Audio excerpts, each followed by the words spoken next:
second, or was that clear to everybody? Yes. Okay, great. Thank you. Mr. Mayor, City Council members, I was looking through the general invoices and I came across a check number 118528 lease payment that we make to an annual lease to St. Peter's Catholic Church for some parking lot uses at Belts Park. As I looked at that, I was kind of curious and wondering why we pay St. Peter's that much money for a parking area when we have plenty, I believe, parking on the street that's very well marked and painted off both around the two sides of the park. And I just thought it was something that, I'm not sure when this was put into place, but maybe the Parks Committee could review that lease and review that parking to see if that's something we really need to be spending $5,500 on. And I guess I'm throwing it out for discussion with you guys. Go ahead, Councilman. Yeah, that, I think it was just last year we approved that. Okay, And it was long, the conversation had been long in the works. okay, And the reality is that people park there in the St. Peter's parking lot. And so there was just a lot of back and forth between the city and the church over there. And we came to an agreement where we'd have a formal agreement that would allow people to park and use the tennis courts, basketball courts, and facilities. And there was an annual payment and some plowing of a sidewalk as a part of that. yeah. So when I looked at it, it was hard for me to imagine people coming from that parking lot down to the park. There's really no walkway or sidewalk or path there. It looks to me like you have to go all the way down to the street, over and up the sidewalk. So again, I'm not sure if that's really a great access and It was one that was happening though. Yeah, You know, it wasn't designed initially that way. Right. I think there's actually might be a better sidewalk there now with the redo of the basketball courts and tennis courts. There may or may not, I think there's a sidewalk along those courts now. yeah, I didn't notice, but it could have been there. Yeah. So any chance we should revisit it, or you think it's good the way it is? You know, so if I can weigh in, I would be open to maybe pushing that back to Parks Commission to see if that unless they've already approved it and I missed that somewhere, if they've approved it for the second year. When we made this decision, I was unaware of that we were gonna have nice striped spots along South Shore there. And, you know, there is talk of a future potential parking lot in there, so maybe that we wouldn't need that. So I'm open either way to either approve this and have that conversation, or not approve it and come back and approve it after that conversation has been had with the Parks Commission. I'd be fine pushing it to the Parks and Recreation Commission. When we voted on this, I thought the $5,500 was a little pricey for it being a parking lot sharing, especially with the street parking that we have now. But next to it, it's the church gets a neighbor of a park, and what better neighbor would you want than a park? So I'd be fine kicking it to the Parks and Recreation Commission, because I don't believe the Parks and Recreation Commission was in place when we approved this, correct? That's correct, council member. The council reviewed and considered this contract in November of 2024, so a year ago, just about today, which is why you're seeing that annual invoice on your bills this week. But we did not have a Parks Commission seated at that time. Mr. Mayor, if I might weigh in, it would be my suggestion, of course, you guys can do as you wish, but it'd be my suggestion to honor the contract and make the payment of this invoice. Certainly doesn't preclude us from having the discussion going forward, but I think withholding the payment here to discuss what happens next year is a bit, doesn't operate in good faith, and I think I would suggest making the payment on this year's, and then certainly having that conversation going forward. You couldn't, I suppose, so would you say then doing it prorated would not be the best?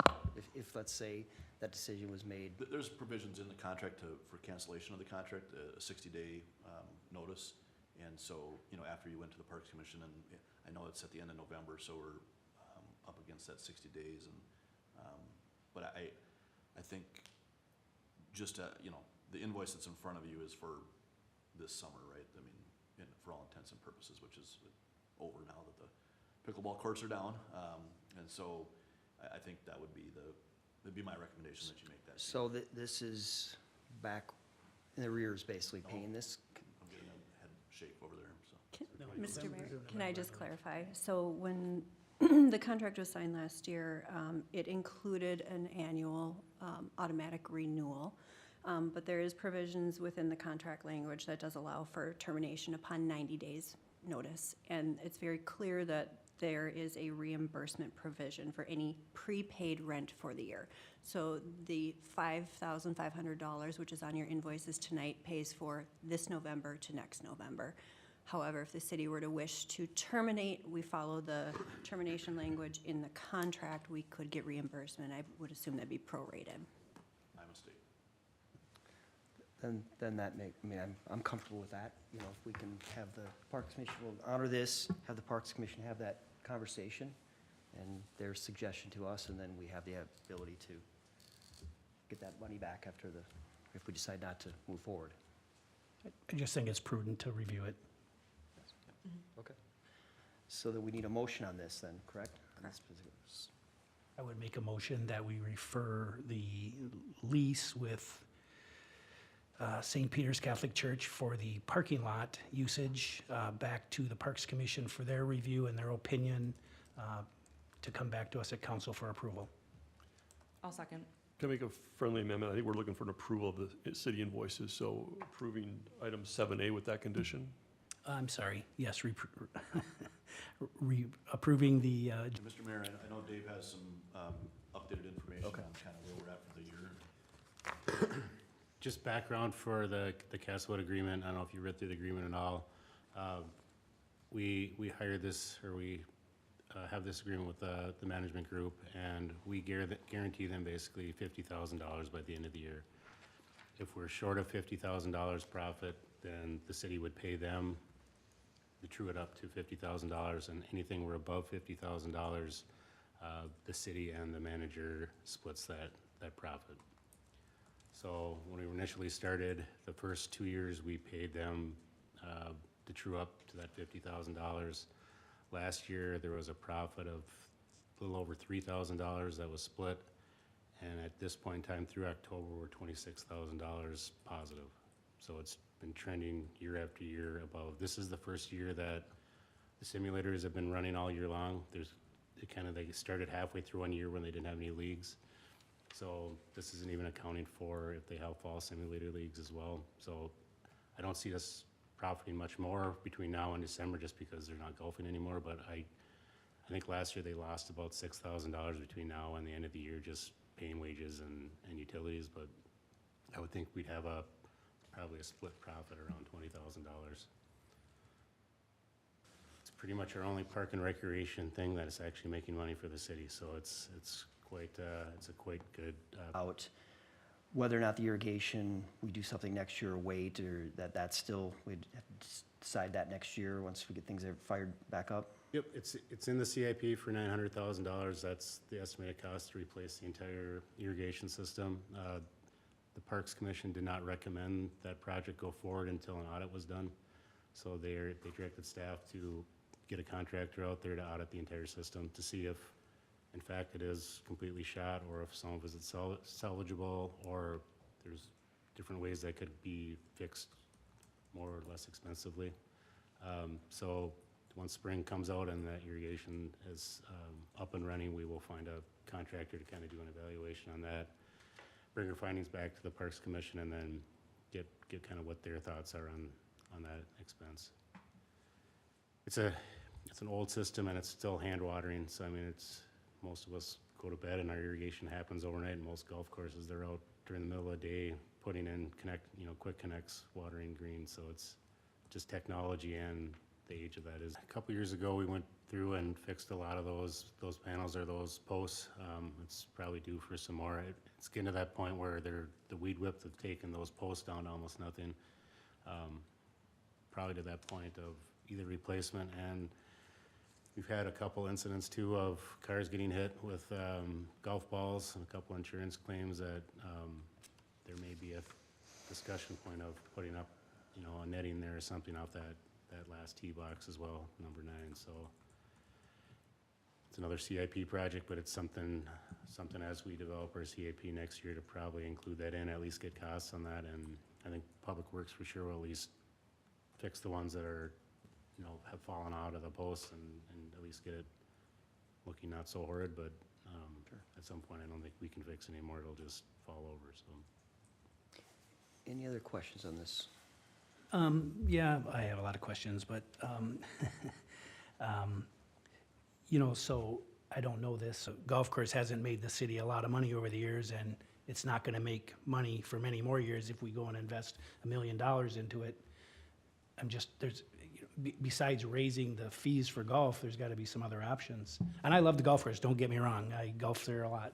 I only smile because I asked that, I made that same comment to Forsum, and he asked me which of our parks makes any money. Well, I agree. Yeah. I agree. Yeah, I'm challenged with it at times as well. Does a municipality or city belong in the golf business? That's a good question. A lot of them, I know Mounds View over the years was into one and got out of it. It's a tough situation. We've got a great partnership here, I think, short term, but long term, all these questions need to be vetted out, and I agree with you. I'm challenged with some of the same questions or thoughts. Yeah, and, obviously, we've had some opportunities out there when they rebuilt the clubhouse, they could have, potentially, we could look at, or we should have, maybe could have looked at, or maybe they did look at, is ways to use that clubhouse more than just for the, the golf simulators, and maybe you could have had weddings out there, maybe you could have had banquets out there, different things like that the city can make money on. I know a lot of public golf courses, that's how they make a little bit of money, and it doesn't look like we have that opportunity at all. Just food for thought. Yep, well, it's good conversation to have. So, any other questions on this particular item? Anyone interested in making a motion? Project in the amount of $39,296. Second. All right, we have a motion and a second. Any further discussion? All in favor? Aye. Opposed? Motion carries. Okay, we're at 8B, Forest Lake Cannabis Interim Use Permit. I've stated publicly a number of times, I have an ownership interest in a similar type business here in Forest Lake. And so like every other thing that's come forward since making that announcement, I have excused myself, and I will ask Councilmember Valento and Acting Mayor Valento to take this next item over.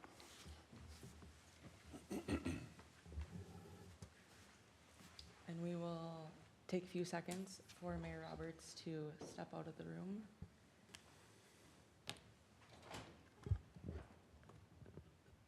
And have it be on the record that Mayor Roberts is out of the room. So with this, it looks like on the agenda it is Abby. Yes, thank you, Acting Mayor Valento. Members of the council, tonight before you is an interim use permit from Budding Measured Movement LLC, otherwise going to be known as Forest Lake Cannabis. This is the third interim use permit of this nature. I think you've seen them fairly recently, so there's not much difference here, but we will run through it just like we have with all the others. Budding Measured Movement LLC is proposing to go at 1467 Lake Street South. It's a request for retail sales, and the district does allow for retail cannabis. Hours would be 8 to 8 a.m., 10 p.m., Monday through Saturday, 11 to 6 on Sundays. It meets the standards for the MU2 zoning district in this multi-tenant space. As a reminder, an interim use permit is a temporary use permit.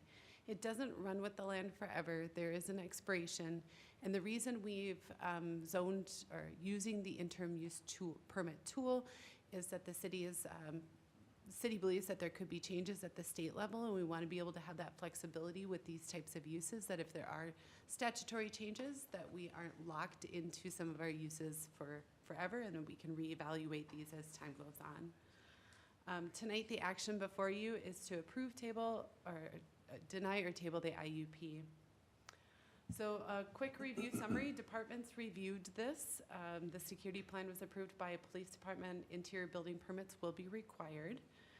When we look at the zoning requirements for this type of use, we do require all of these have odor mitigation, that they have future signage, will comply with the city standards. Something that is interesting with this application is this is the first application that has disclosed the type of license that they are seeking from the state. So Forest Lake Cannabis has informed us they will be seeking a micro business license. And in the city, we do not allow for micro businesses within 250 feet of residential properties. What's interesting is when we established our zoning code, legal counsel and staff really looked at trying to make sure our zoning ordinance talked about use. All of our zoning districts indicate what types of cannabis uses are allowed: retail, cultivation, manufacturing, and identified those uses appropriate in the districts. However, we have this one clause in the code that does indicate micro businesses are not allowed within residential.